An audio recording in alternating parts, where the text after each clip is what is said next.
So building a map is kind of like it's creating a story. Every day, Maine's Department of Inland Fisheries and Wildlife's biologists, educators, game wardens, and other staff members report to some widespread and wild locations spanning Maine's fields, forests, lakes, and labs, in trucks, boats, on snowmobiles, and ATVs.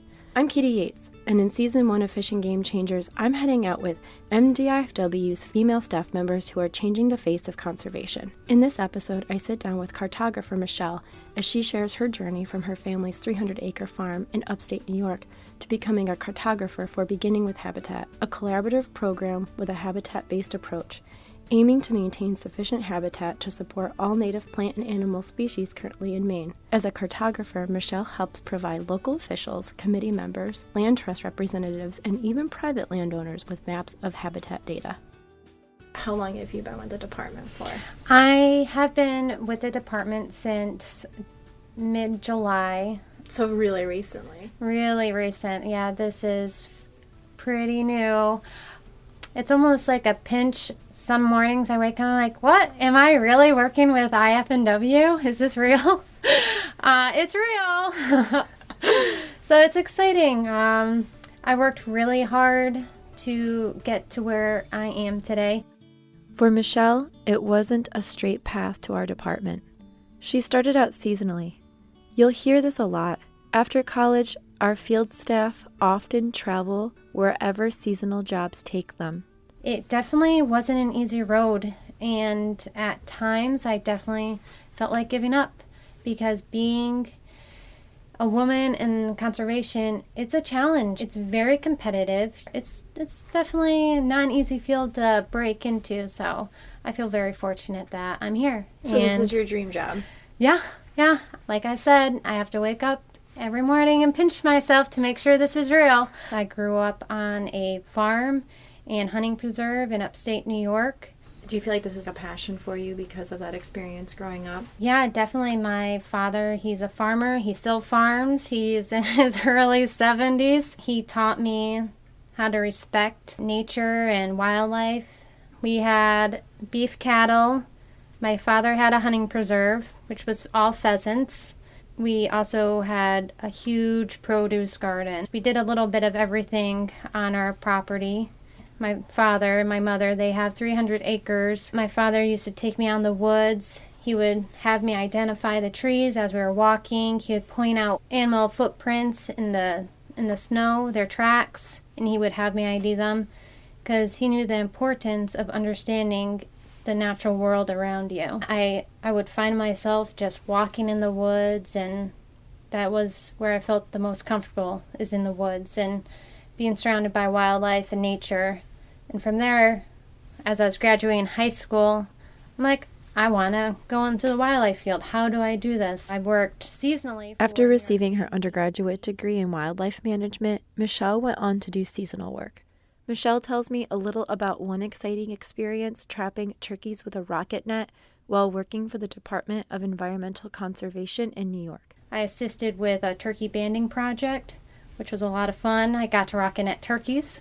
You got a what? Rocket net turkeys. Describe what that is. For New York State DEC. I was part of a study. They were rocket netting hen turkeys. I would put trail cameras up, put some feed down, and I would monitor the turkeys' movements in landowners' property. I would go around and ask for permission to do this. We would wait till we got a big flock in, because in the wintertime turkeys flock together. We would set up a rocket net, which has 3 cylinders on top of a box with a net inside, and we would ignite them through a radio transmitter in our truck. When we set off the rockets, the net would fly up over the group of turkeys and land, and then you would have to rush down there to the net, and then we would put them in these cardboard boxes to keep them from injuring themselves in the net, and so that we could put bands on them and radio transmitters. And then later in the year we would track them through radio telemetry to track their movements, how their nesting success was. So that was pretty awesome. I was able to take my dad one of the times I went rocket netting, and he was like a little kid.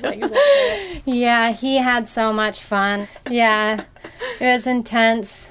It was fun. He was so excited to be part of that. I almost gave up on my wildlife career, and that's Really? all I ever wanted to do was do something that would help wildlife, conservation, anything. I love being outside. I love the outdoors. And I almost gave up on it because it's a really hard field to break into.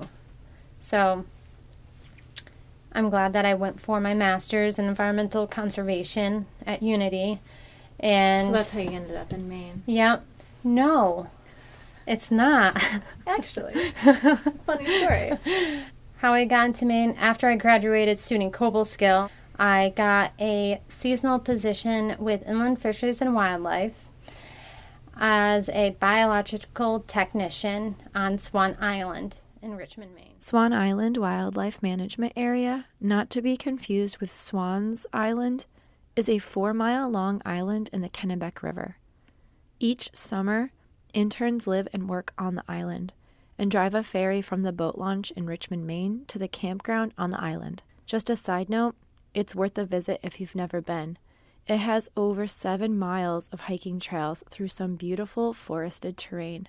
I learned that I really enjoy interacting with the public. I love educating them on wildlife, on the history of the island, on the management practices that we're doing to maintain the island to meet habitat needs and the public needs. That was really fun for me. I also got to operate a chainsaw. I absolutely love operating a chainsaw. I do. The smell of it, everything. The smell of the fresh cut wood. Yeah. That's your thing. It's my thing.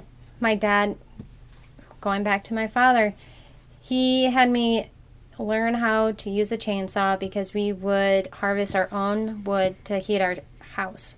So It was like born out of necessity. yeah, that was part of just who I was. So when I went to college, they're like, want to join Woodsman's team?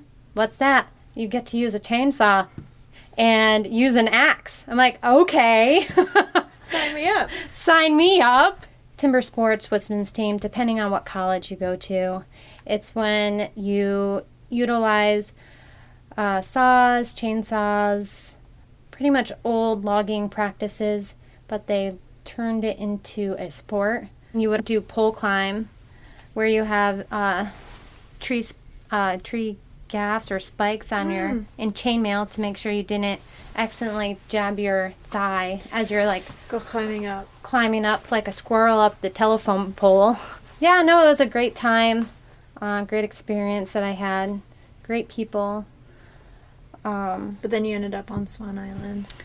And then Did you live on Swan Island? I Or lived. you were like one of those interns that drove the boat back and forth? Yeah. I lived on Swan Island by myself. I was the only intern on the island that year. And how long did you live on the island? I alone? lived on the island from May until October And by yourself. by myself. Yes. Did you like that?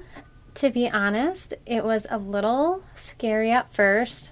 I'm a pretty independent person, but living on an island by yourself, yeah, it was a little scary at first, for the first 2 weeks. And then after that, I kind of liked the solitude, just being out there. I would watch a flock of toms go past my window every day. Towards the end of my stay, that fall, I saw a moose, a young bull moose, run across the road in front of me. On Swan Island. On Swan Island in Richmond, Maine. Yeah. No way. Yeah, it was pretty cool. Michelle's job is a unique one. A lot of her work is on a computer, using a Geographic Information System, or GIS for short.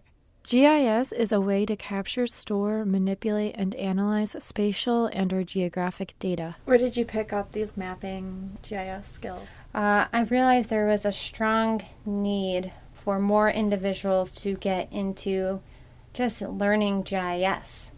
Not a lot of people know how to utilize spatial data or even gather it. So I'm like, and I talked to a few professionals in my field. I was just asking them, if I were to go get my master's, what would be the most beneficial degree that I could get? I did a lot of research.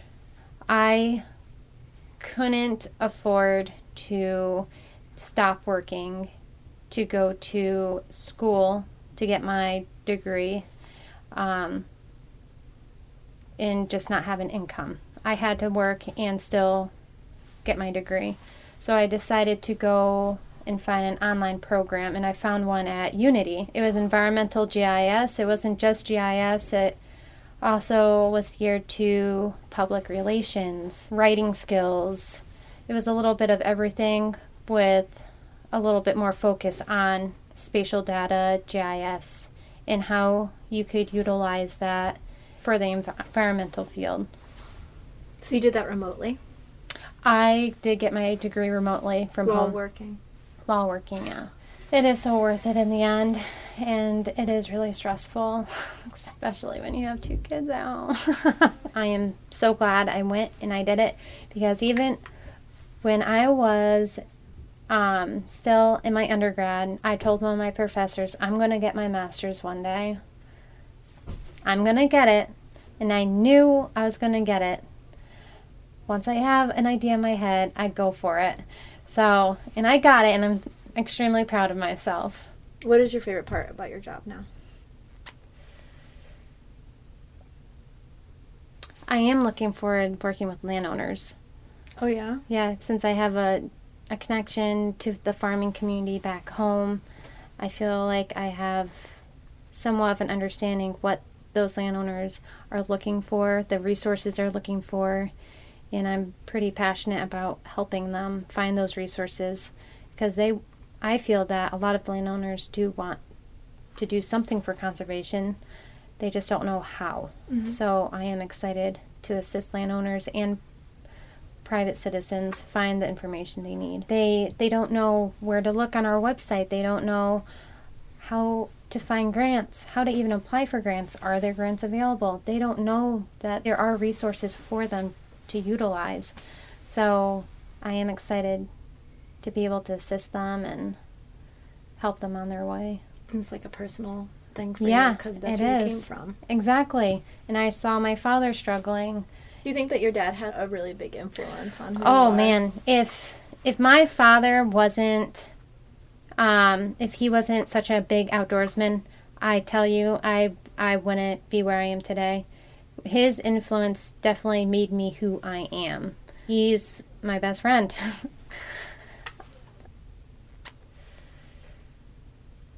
I'm like that with my dad too. Yeah. So without his influence, he's a huge fisherman. He taught me how to hunt. He was in the tree stand when I shot my first doe. And I remember feeling pretty emotional, you know. I feel like most people, the first time they're successful hunting, it's moving. And my dad was there with me, and he just walked me through that this deer is going to help feed our family, and you know, and that really has stuck with me. This past year hunting season, I was out every morning before work. Oh wow. So what time did you get up? Depending on what part of the season it was, I got up around 4:30, 5 o'clock. I saw a deer. I had a few shots at some good size bucks, but I didn't feel good about the shot, so I didn't take it. So hopefully that buck will cross paths with my tree stand again next year. The one thing that I'm really getting from this is that you kind of have had this passion for a long time. Your parents kind of gave it to you, it seems like, and you kind of set your mind on it. And between the time that you had the dream to now, it's been a long time. And what's some advice that you can give somebody who's just starting out, who feels frustrated? All I can say is don't give up. Your time will come. That's good. Yeah. For more information about the Beginning with Habitat program, or if you want to learn more about this series and upcoming episodes, visit emmyfishwildlife.com/changers. Next week, I jump into the passenger seat of a game warden's cruiser to scout for spots to catch night hunters in the act.